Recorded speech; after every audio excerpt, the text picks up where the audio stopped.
Heroes, villains, and my fellow frog brethren. Today we're cracking open Daggerheart to look at every single class you can play. We'll see which one feels similar, which ones bring something fresh to the table, and which ones made me go, wait, I can do that? If you know your D&D, Pathfinder, or other fantasy RPGs, you'll recognize some archetypes, but Daggerheart's twists is how it mashes them together with its domain system. So grab your character sheet and let's roll in. Welcome back to Eternity TTRPG, your go-to tavern table for all things TTRPG. Today we're diving into Daggerheart's classes and subclasses to give you the highlights, flavor, and cool factor of each. Oh, and keep an eye out, some of these mechanics are begging for some epic roleplay moments. I want to note really quick that there are quite a few new terms to tabletop RPGs in Daggerheart, such as using hope to power interesting spell effects or shaking off stress. This video won't have time to cover all of these things though, so be sure to check back in with us on future videos that will go into all of these mechanics. So in Daggerheart, classes aren't just lists of abilities, they're built from domains. Think of a domain as a themed deck of cards: Arcana for spellcraft, Blade for martial prowess, Midnight for shadow trickery, and so on. Every class is a combination of two domains. The Druid mixes Arcana with Sage, Warrior is Blade and Bone. Each domain adds abilities, spells, flavorful moves, so your class is both your archetype and your toolkit. During play, you'll gain and upgrade domain cards. Some give you special moves, while others are passive perks. Some are even one-shot big powers. It's like mixing your favorite flavors of ice cream, except your sundae can also turn into a bear and punch a dragon.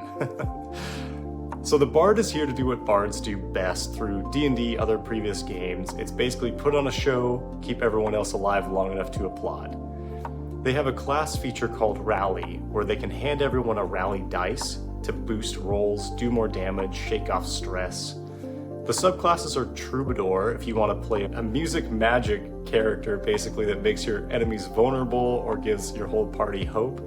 Or you can do a Wordsmith if you want to use the power of poems and persuasions, basically like turning your friends into, fantasy hype man.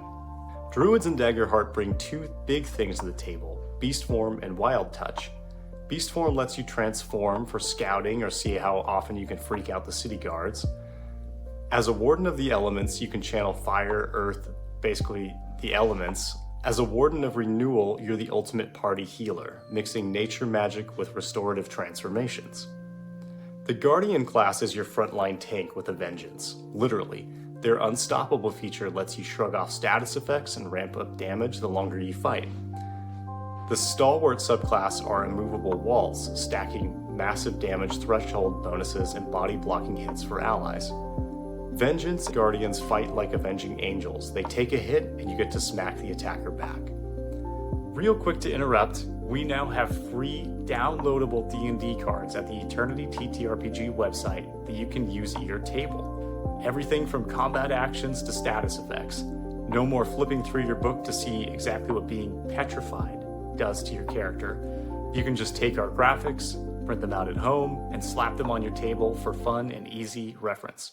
Grab yours today using the link below. The Ranger class gets the Ranger focus, marking a target so you can always know where they are and forcing them to take extra stress when you hit them. The Beastbound subclass gives you a full-on animal companion with its own level-up tree.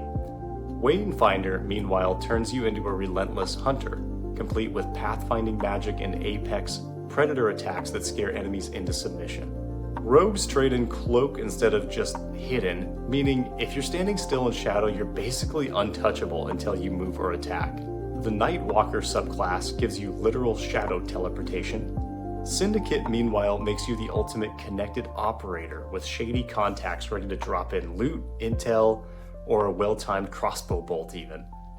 The Seraph is all-defined fury and celestial flare, fueled by prayer dice that can heal, protect, or power up attacks. Seraph is basically the Daggerheart Paladin, but named differently for some reason. The Divine Wielder subclass summons a spirit weapon that flies around like a holy boomerang, smashing multiple enemies. And the Winged Sentinel just grows radiant wings and takes flight to the skies. Sorcerers feel raw and unpredictable. Your channel raw power can turn spells into hope or crank damage up to ridiculous levels.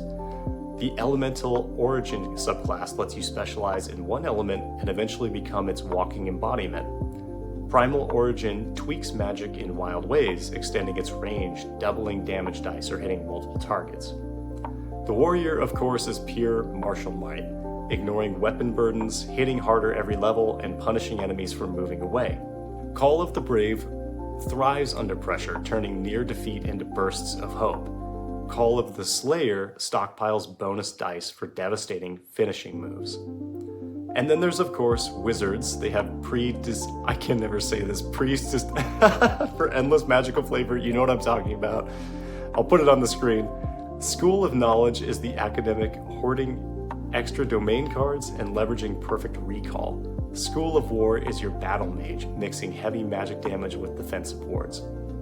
That's every Daggerheart class, each familiar enough to pick up fast, but with domain combos that let you mix magic, martial, and flavor in ways that other TTRPGs just don't. Which class would you play first? Drop your pick in the comments and tell me what you're into. And hey, this is just the start of our time with Daggerheart. Next time we'll look at some more deep dives, and trust me, you're probably not ready for the Rivet ancestry.